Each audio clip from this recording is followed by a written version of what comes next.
Well, good morning, everyone. Thank you for showing up on the third day of this conference, through the bad weather, if you're not staying in this hotel. So thank you for the introduction, Harriet. I'm Marjolein Helder. I'm founder and CEO of Plant-e, and at Plant-e, we provide SensorSticks for groundwater level sensing. Now, I think we all have a joint mission here. So otherwise I can't see the slides.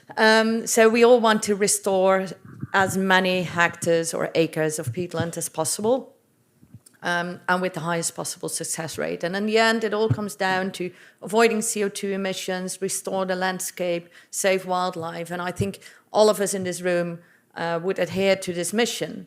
But obviously, there's a few challenges here because the monitoring work, and thank you for laying out the ground, Kaylee, because you basically, well, said it all, like what could go wrong with the monitoring here, either manually or with loggers, which are unreliable, at least the batteries are mostly.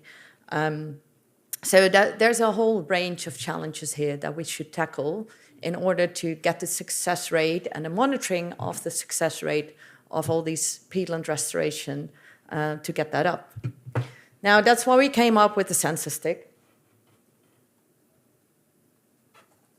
And it's this device. Now, this is a short version because the 2-meter-10 version, that's the standard, doesn't fit in the plane. So yeah, we had to do something about that. Basically, what this device does, it measures groundwater level and temperature with like a really high accuracy. We save a lot of monitoring cost, and it has a 50+ years of lifespan. And I hear you think, like, how? Because basically this doesn't need any battery replacement. It transmits the data over the satellite, so you don't need a local data network for the data to come into your computer. And basically the idea behind it is the following.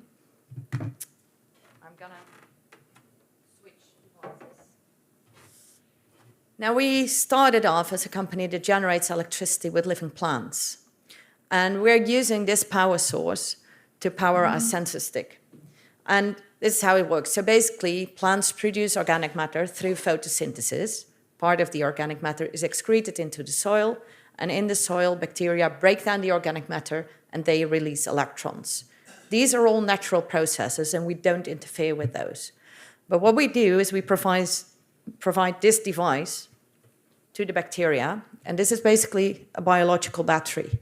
So it contains 2 carbon electrodes, and the bacteria will donate their electrons to the electrode. Through the wires, the electrons are transferred to the counter-electrode, and basically you got electricity on the spot. And the nice thing with this is that it works as long as nature is active. Now think about that. While you're restoring your wetland, you are conserving nature, you're producing power, and we generate enough power to do both measurements and send the data over satellite to your computer. Last year, when we were at the Peatland conference, we basically told the same story. And the response from basically this audience was great. This is exactly what we need. If we don't have to go back to retrieve our data, if we can do this anywhere super remotely, even when there's no local data network, this is technically the best solution I've ever seen. But have you done this in the UK? And we hadn't at that time. I could tell we have done this in Sumatra, in Indonesia, like in the rainforest, which is much more remote, I can tell you, than the UK. But no, we hadn't done it in the UK peatland. So we said, okay, challenge accepted. So over the last year, we've installed 32 of our SensorSticks in the UK and Ireland with several partners, North Pennines, Natural England, Cairngorms National Park, and PWS. And I can tell you that we have closed a deal with Borna Mona this week. So I'm very happy to welcome them on board as a partner as well. We were broadcasted on BBC Country File 2 weeks ago on Sundays, if you want to look that back. it's really cool. And basically, we installed 32, and 32 out of 32 are working perfectly. So we haven't had any data missing.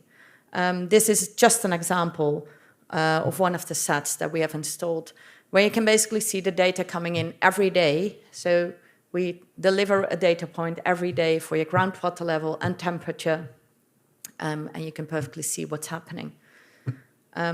So I think I want to appeal to all of your mission and our mission to restore all these peatlands and make sure that the success rate goes up and that we can properly report on the success that we have. And to do that, we need continuous monitoring, and we want to make your life easier. So let's improve water level monitoring together. Thank you.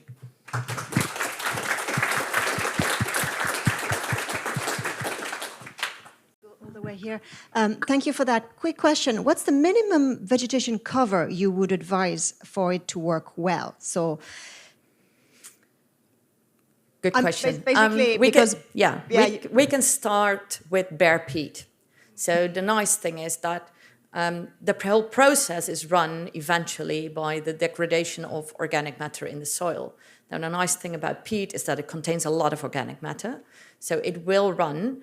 But obviously, the organic matter that is degraded needs to be replaced. So eventually, you will need some plants to cover it in order to grow back. But that's exactly what we want to do, right? Yeah, but if it's saturated, if the peat is saturated and vegetation cover, say, it's bare, then it's maybe after a year, it's 30%, that's it? Yeah, but that's okay. That's okay, 30% is okay? Yes. Within a year? And like water saturated, perfect. Great conditions for our system. Okay. Okay, thank you. The other thing was vegetation type matters? No. Okay. Thank you. Thank you very much. Rob Stoneman from the Wildlife Trust. How much does it cost? £1,500 per piece plus £10 per month for the data. And it's a one-off. So basically, you're installing it once, and then you never have to go back. It will run for the next decades. So I let you do all your own calculations, but generally speaking, it will pay back within 1 to 3 years, maximally. Do you have a measurement of voltage? Because it strikes me, if I'm correct, this is relying on redox couples, is it? You're looking Not at completely. a potential oxidation of organic matter. So is it possible to look at different oxidation mechanisms, either using oxygen or using the methanogenic pathway, which could be really quite significant for measuring restoration beyond just water level? I know. This company originally started from my PhD research into generating electricity with living plants. Now we have done lots of work on trying to see if we could sort of steer the voltage of the system with different compounds in the soil. But the challenge with soil is that it's just a black box, almost literally. There has been done a lot of work by a lot of universities and research groups into figuring out if you can sort of find what's happening in the soil by seeing what your voltage is. But the voltage is always a combination of all the processes in the soil. And even when we started with a sterile system, we weren't able to determine which of the processes was actually happening. So I'm afraid that's a long shot. We haven't completely let it go. I would still be interested to see if we can at least use it as a biosensor as such. But we haven't been able to make that commercially attractive, let's say that. Yeah, if you want to know more about it, Pim is in the back of the room. He's still working on his PhD. He would love to dive into this with you, I guess. Hi, can you hear me? Oh, yeah, you can. Sorry. Over here. Hello. Oh, thank you. Hello. Yeah. Hello. I'm Ross Morrison from UKCH. So, what's the maximum sampling resolution you've got on these things? Sorry? How often can you take a measurement? Currently, we're taking a measurement every 15 minutes, Okay. and then we're averaging all the measurements over 24 hours because we see in most cases that that's more than enough. And we hear that most of our customers actually don't want more data, rather less. But we could play around with that. So you'd be able to send 15-minute resolution data. You'd be able to telemetry Yes, all of that data. yeah, we would be able to do that, but we probably would need a bigger storage for the data because we're sending over satellite. So every time the satellite comes over, basically it retrieves the packages of data. Now, the bigger the package, the more energy it will consume. So we're always balancing out the amount of energy we're using with the amount of energy we can produce. Now, we're not at the limit at all with our current standard setup of sending once every 24 hours. But it is something that we would need to balance. But the good news is that we can basically do this even remotely and decide on how often we want to send, how often we want to measure, etc. So it's in that case, in that sense, it's super flexible. Have you considered a different sort of telemetry protocol like LoRaWAN or just normal? So good that you ask. Actually, we're using LoRaWAN, Okay. but directly to the satellite because. So if you look at the Netherlands has full local LoRaWAN coverage. So there's a phone provider that just provides to the network. Most other countries don't have that. And LoRaWAN is the most energy efficient protocol that for us that we can use efficiently and super suitable for small data packages. So that's why we're working with satellite and direct transmission to the satellite, because it actually enables you to retrieve your data no matter how remote you are. And so we assumed this would mostly be interesting for example, remote sites in Southeast Asia. And I was sort of shocked to find out how spotty the networks are in the UK and Ireland. I lost my phone connection, I don't know how many times yesterday when we were on the bog. So my phone kept telling me, welcome to the UK. I'm like, yeah, wait, I was here already. And I think that's one of the issues that we're solving with our system, because it doesn't really matter where you are and how remote or whether there's local coverage, because satellite will come over and retrieve your data anyway. Okay, thank you. One last question. Could you do any other measurements other than water table depth? Soil moisture? Sorry, could you repeat? Would you be able to, could you plug any sensor into the system? Within reason? Within the energy budget, we can do other measurements. But we have chosen to fully integrate the sensors with the electronics and the power source, just for robustness. So there's, let me pick this up so that I can actually show you. So there's no external cabling. This just goes into the ground, and then everything is fixed within this one stick. That makes it really easy to install, because you basically take an auger and you put it in the ground. If the ground is soft, you could even forget the auger and just push it down. But this is extremely robust. So I heard the question about the bear eating the dip well. Basically, we had a problem like that in Indonesia, where a bear tried to eat our device the first night after installation. Good for us. Bear decided it wasn't edible, so it left it alone afterwards, and the device kept sending the data. So it is extremely robust. And if you would start to connect external sensors, that feature would be lost. So it's always a matter of looking what you can do. We are still developing a wider range of measurements, but what we see is that there's already so much to do in water level and temperature measurements, especially for peatlands, under the peatland code for the fens, and there's just so much work to do. So let's start with this, and if you would like to have additional sensors, we're happy to discuss and work with you, obviously. Thank you. Oh, and by the way, if you want to see it installed, this afternoon there's a workshop where my colleagues are actually going to do a live installation. I'm afraid it's full, though, so you have to kick someone else off the workshop if you want to join. Hello, really interesting. I'm just wondering, how well does it work in the winter when temperatures are lower? Assume biological processes slow down. Is that an issue? Indeed. So indeed, our system is temperature dependent. So what we see is that in subtropical and tropical regions, the power output is way higher than when we go like to the north of Scotland. But we have basically over-dimensioned our system. So we have a backup battery included in the system, so that all the power that we generate over summer and that is actually left over is stored in the backup battery so that we can use it in the winter.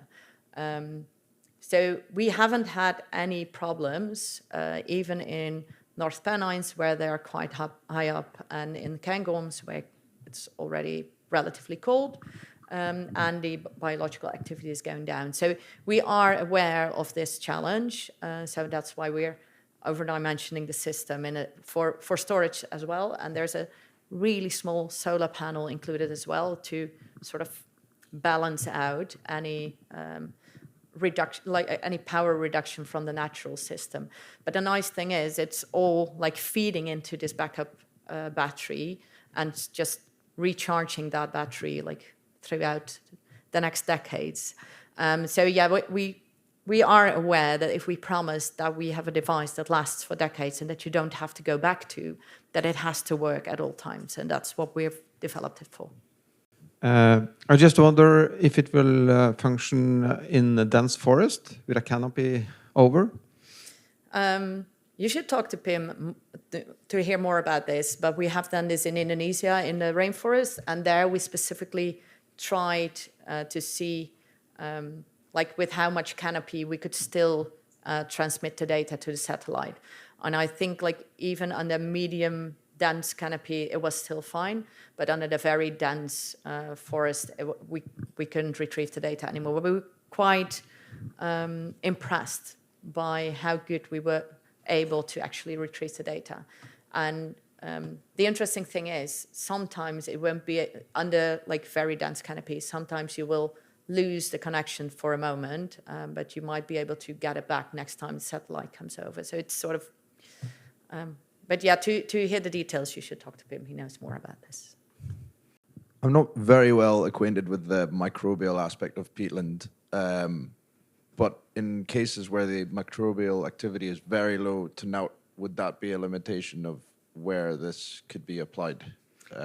So, you know, if you wanted to like monitor maybe the hydrology of a peatland that's not active anymore, because there is some restoration that occurs in these types of areas as well. Would that be a challenge for this? Well, theoretically, yes, but I can tell you, like in peatlands, there's always microbial activity. So there's like that's not going to be a limitation. What could become a limitation is when you have very how do you call that? If you have sandy soils, so where there's no organic matter. As long as there's organic matter in the soil, there's bacterial activity. When there's no organic matter available, there's no food for the microbial community, and that's where we run into limitations, but otherwise not. Thank you. I'm just going to answer. It just linked with that. Would that mean it was inapplicable for lowland agricultural peatlands? Well, I hear peat, so Yeah. no. Like when I talk about sandy soils, you have to think about beachy stuff, like really no organic matter available. I think so. We have tried working with this in the Netherlands, for example, like in peat soils and in like pure sand, and that's sort of where we find the limitation. But yeah, I would be surprised if there's any peat in the soil if it wouldn't work. So. Hi, I'm Corona Hodges from Geosmart Decisions. So I think all we've talked about is powering the unit and communicating with satellites, but is it any good at measuring the water table? It is. And thank you. I presume that was the easy bit. And you know, you've got these 32 in the UK now, and we've seen that they're still working, they're powered, but is the ground, you know, would you recommend, you know, a ground truthing network and program to be validating that data as it's coming in so that we can be assured of the quality? I think we have already shown the quality, and actually, so with some of our partners, we're now running a demonstration where they are installed right next to a dip well, so that we can actually show that it's that it's valid, that the measurements we're taking are the actual measurements you would get from the dip well. We have done the same in the Indonesia case, where we could directly show that there's a one-on-one correlation between the data from our SensorStick and the dip well measurements. But we're validating again in the UK. So I don't think the quality and the accuracy of the data is in question here. But obviously we are super transparent in that sense, and we do want to show how close the data is actually to the current practice. And then I won't go into the discussion about which is more accurate.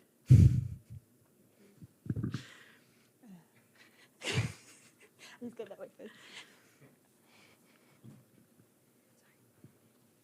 I see that your product generates quite large interest. And the most interesting part is power source, of course, very convincing, very interesting. But the last question regarding the water table measurements. If you claim such long timescales, all electronic devices, measurements, units, everything has a drift. And it's very difficult to actually even understand where it is, where it begins, how big it is, if you do not have independent measurements. So let's say that you have independent measurements, we see that there is a drift. Do you have a mechanism how you can recalibrate your sensors so you can be sure that it's really the quality lasts through those decades? Yes. Basically, there's two options. Either you calibrate the dashboard and you just make an offset for the drift that you have seen. The other option is that you physically go there and either clean the probe or make sure that or replace it with a new one. Now, I must say we're not the ones developing the sensor as such. So we're the sensor we have sourced is a very high quality one that we have very good results with. And indeed, we can't guarantee that the sensors that we source from others won't drift over the next decades.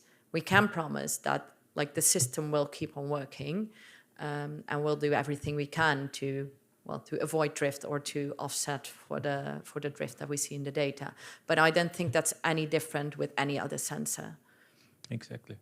I just want to emphasize to others that you still need to go outside and must have this kind of very fine readings, but maybe less often, like once a year or so. I have other questions, but maybe I add others.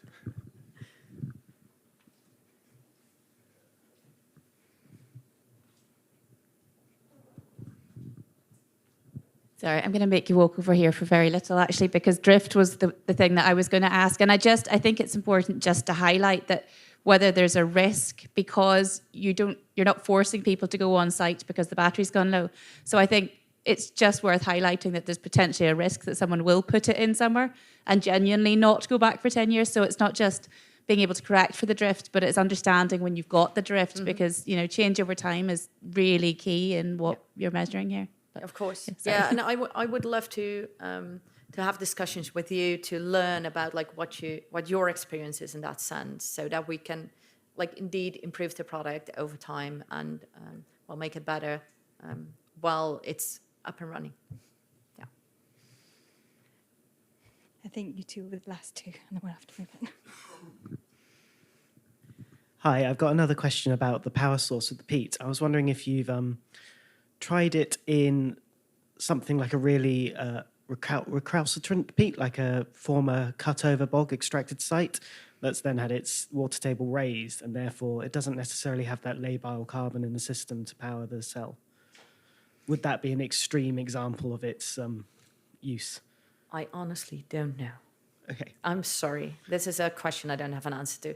So again, like I would be, so yes, we need labile organic carbon for the bacteria to degrade, but we have seen some very extreme situations where bacteria are able to mobilize organic matter, even when you wouldn't expect it to be possible.